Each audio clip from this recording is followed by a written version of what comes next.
In today's episode, I'm going to share my experience of riding out Hurricane Beryl on the island of Grenada, which was the first country that was hit by the hurricane. And one of our islands, we are a nation of three islands, took the eye of the storm. And my goal is to help you understand and learn more about human design through the experience that I'm going to share through my own human design. This is not like a regular episode, so if you are brand new to my podcast, this is going to be very different from some of the other episodes.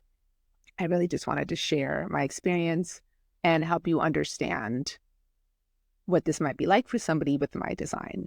Now, I'm going to be going into some of the more surface level human design aspects, like my type and strategy, things of that nature. I'm also going to be covering deeper things like certain channels of mine, more advanced topics like some of my variables and things of that nature. So whatever level of human design you are at, I'll do my best to explain some of those things, but if you don't understand everything, that is completely okay. I still hope you get something out of the story. To start off, I am a 5/1 emotional manifesting generator. All of my centers are defined except for my head center, and I am split definition. I have a small split. My bridging gates are gate 30, gate 55, and gate 59. And if you don't know what that means, it's okay. I live in the country of Grenada, which is a small island nation composed of three islands in the southeastern Caribbean. We are the furthest southern tip of the Windward Islands, and I live in the south of the main island of Grenada. Just north of us is Carriacou, which unfortunately took the eye of the storm, and Petite Martinique, both of which are completely destroyed. They have been completely flattened. The north of Grenada was also pretty hard hit. Where I am in the very south, we got extremely lucky. We were not hit that hard. I personally don't have any damage in my home. Some outside property damage, yes, but nothing inside. And most of the southern part of Grenada, when you drive around, yes, you see, some trees are down. There's definitely some damage. Clearly, there was an event here, but it's nothing terrible. So I just wanted to lead with that caveat. And in the episode, I'm going to share my experience of before the storm, preparing for the storm, during the actual storm, as well as the aftermath of the storm. So I do have a defined spleen, which is the center of its survival instinct, intuition. It is defined through the channel 2750 directly to my sacral center. So my sacral response is definitely also very much connected to my own intuition. This is a tribal channel, and that means it's very much concerned with its own community. It is part of the defense circuit, which very much is about the survival and the protection of one's community and one's loved ones. So this channel does play very much into my experience. I also have, as I mentioned, gate 30 is one of my bridging gates. Now, when you have a split definition human design and a single split like I have, your strongest areas of conditioning tend to be those bridging gates, the gates that connect the two different islands of your design. And gate 30 is one of those for me. Now, gate 30 is a fear gate. It lives on the solar plexus, and this is the fear of the fates, the fear of what might happen in the future. I will also say that I have gate 28 defined in my incarnation cross. It is my unconscious earth, and gate 28, which lives on the spleen, another awareness center, another fear center, is the fear of death. Now, for me personally, this has never showed up for me so much as the actual fear of my own death.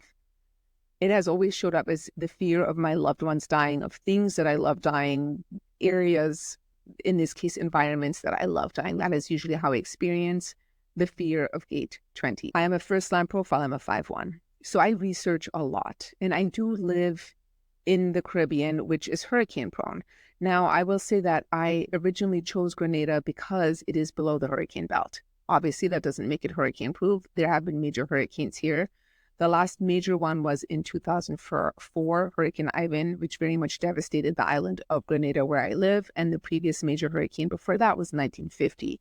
So they happen, but they're not that common, not like further up north where people get hit, every couple of years. Now, of course, I was well aware, and I am well aware that during hurricane season, we could get hit by a hurricane. In my first line that loves to research, I also have fear motivation as part of my variables. And security is a very big thing for me. And I like to be prepared, and I like to have all of the information that I can have to be as prepared as possible. So during hurricane season, I am always, every day, I look at the National Hurricane Center website. I see what's going on, if there's any new systems forming, where they're going. I'm always very on top of that. So I knew that there was a tropical storm brewing. I knew that the track that they had forecast was going over Grenada. Usually they end up shifting north before they get here, but obviously not always. So that was kind of the beginning of it, as I was keeping very close track of this storm, checking in. And I'm also already always really prepared for hurricane season. I have tons of canned food, non-perishables, stocked up on water. Every hurricane season, I make sure that I'm prepared so I don't need to be in the store last minute buying up things that I've already stocked up. I will also say I have gate 39 defined in my chart, and gate 39 can be a little bit of a hoarder. And with having lived through the 2019 toilet paper COVID shortage in the US, I am always very much stocked up on toilet paper, which really came in handy in the aftermath, and I will get to that. So I was already stocked up. I was watching the storm, and the storm hit us on Monday, July 1st. I am recording this on Friday, July 5th. On Sunday, I woke up and I was terrified. I was probably the most scared that I've ever been. And I was also extremely emotional. Now, I do have emotional definition. I'm an emotional authority. The channel that defines my emotions is the 3740, the channel of community, which is also very concerned about its community. And I woke up, I was terrified. I really spent some time crying. I reached out to my loved ones, to my community, and let them know how I was feeling. I needed that support, people off island. And once I made it through that wave, that preparation would set in. The hurricane was coming. It was going to hit us the next day. It was pretty much guaranteed to hit Grenada, and it was time to prepare. So my sacral center just jumped right into action. I do have the 3420 unconscious defined, so very much also about self-empowerment and preservation in the now. I actually have 4 channels coming off my sacral, so there's a lot of activity that happens.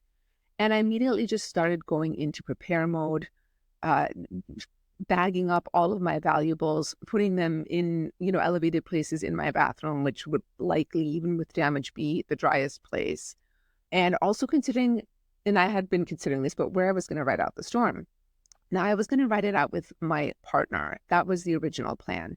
However, at my partner's house, the shelter that we would have to go into in the event of it getting really bad is fairly secure, but it's also small, and it would have to involve 3 adults, 2 dogs, his dog and my dog, and his cat. And his cat scares me almost as much as the hurricane. Not quite, but it's a scary cat, and it hates my dog.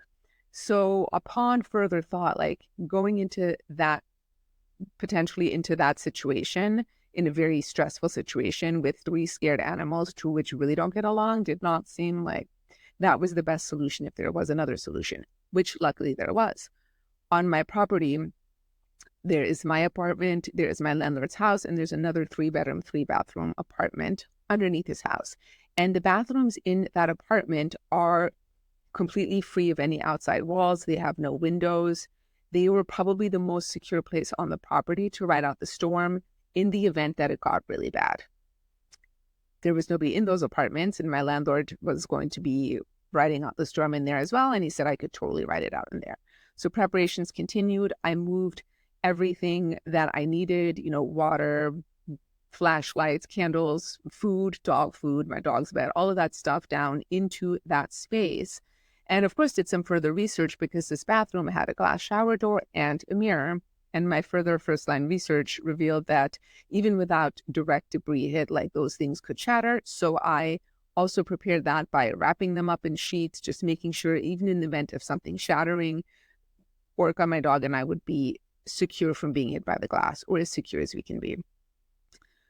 So that was the rest of the preparations of that day, plus continually checking up on the track of the storm on various weather apps and just preparing as much as I possibly can. The plan was to spend the night in that apartment. It had a bedroom. The storm was supposed to hit us early in the morning. We'd already be in a secure location.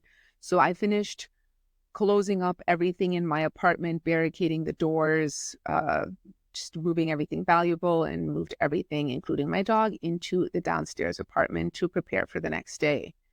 Now, that night I was feeling calmer. I wasn't as, like, that fear and that terror from the morning had kind of dissipated.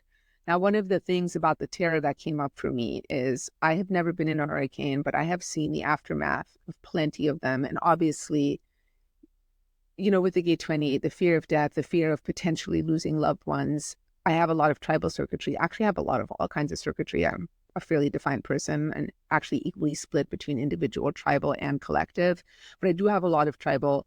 I am very concerned about my community, my loved ones, wanting to protect them, wanting to make sure that they're safe. And this definitely came up in a lot of different instances during that time. One of the things that I was really afraid of was what were things going to look like the next day after the storm passed. I have seen so many, and of course this did happen to our northern islands, where everything is gone, everything is destroyed, all the vegetation is gone, all the beauty is gone. And I definitely spent that evening, that afternoon, the night before, just taking it all in, taking in how beautiful this island is. I love this country so much. It is so beautiful. And I really spent time taking that in. And of course, being concerned of, like, will this still be here tomorrow?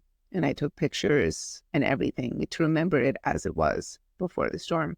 I went to sleep that night. I knew that the next day was going to be intense and getting sleep was going to be really important.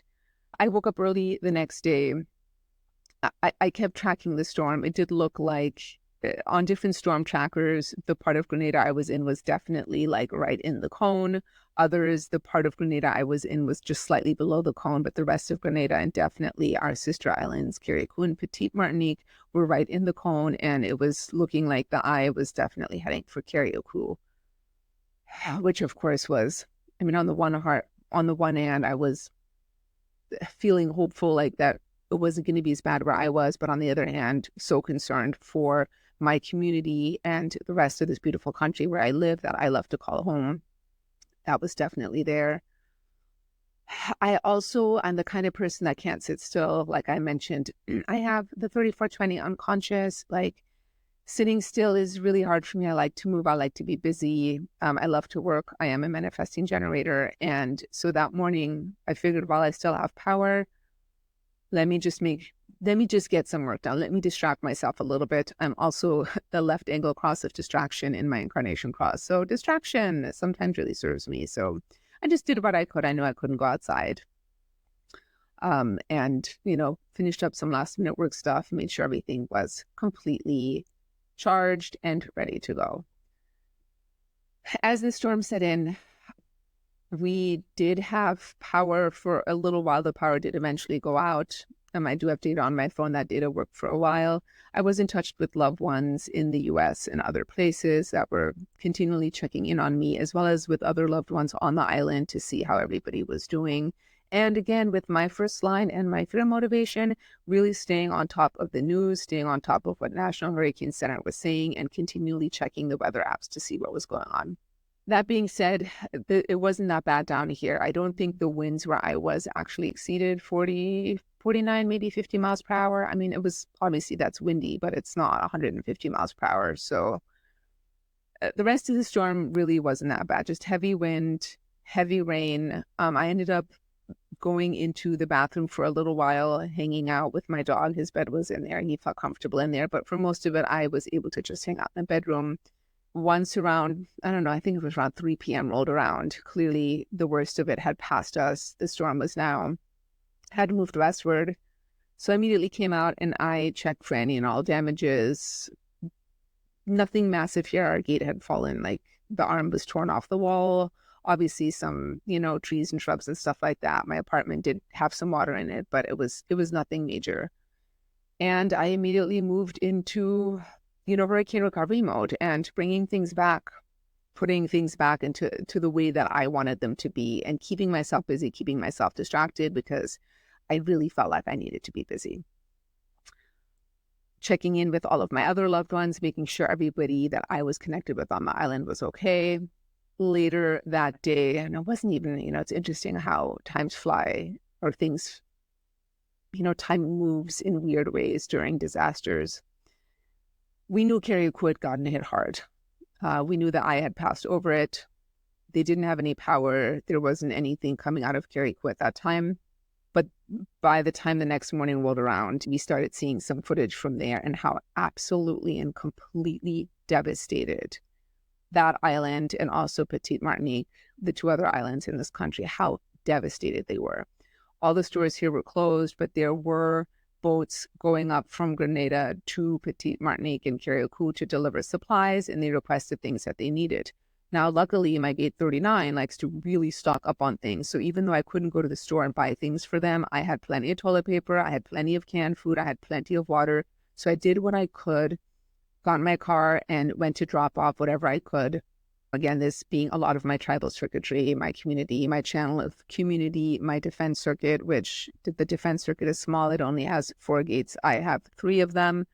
2 of them, the 2750, I have to find twice. So I did what I could there. I also felt extremely emotional. My emotional wave, which is the tribal wave, was very much triggered, crying, seeing the images coming in, just feeling for the people, wanting to do what I could to help. And that first thing was just, give them what you can right now. Then immediately my first line started researching. I am a 512 practical solutions in times of crisis. Like, what can I do right now, given the circumstances and what is available? So I started getting online, getting on Facebook, seeing all of the different posts, the different places where people could contribute, including places, there's a lot of Grenadian diaspora in Toronto, Canada, and the UK, also in New York. So seeing the things people were posting, that there were collections for supplies and everything taken up in those countries, sharing those posts with people that I knew in those areas, or people that I knew that had family in those areas. I do also have Gate 8 to find, which can be like the marketer, and the 5th line, which is a messenger, really getting that information out there so that people could help and support. I also went to help support my partner's mother, who is elderly, to do what I can in my own community on that day. It was a very emotional day. There was just watching the footage come in was just absolutely heartbreaking, and continues to be heartbreaking, which is doing what I could to support in the best way possible. The next day, as soon as grocery stores opened, went in, bought as much stuff as I could to send over there. And now, staying on top of what is going on, I plan on going up to the northern part of Grenada, which is also very hard hit, but because it is on the main island and wasn't as devastated as the other 2 islands, I do feel like it's not getting enough attention. There are people there that completely lost their homes as well. So I want to go up there this weekend to help support and do what I can do. I want to ask all of those of you that are listening, if you've made it to this part of the episode, please contribute in any way that you can. There are, and I know that there are so many crazy things happening in the world right now. And it is really hard to choose who you support and how you support them.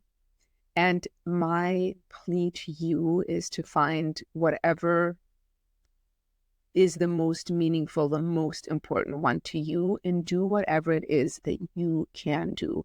Whether that is donating money if you're able to do that, donating time, donating resources. I will put some links in the show notes in the description for where you can do that. If you're listening on Inside Timer, then I can't add any links. So I encourage you to just do your own research. The links I will post will be specifically for Grenada, but please do whatever you can to support those people in need. That is it for today. I hope you learned something about your own design if you share some of the aspects of my design, or what it is like to go through a disaster with the aspects of my design that I have shared. Thank you for listening.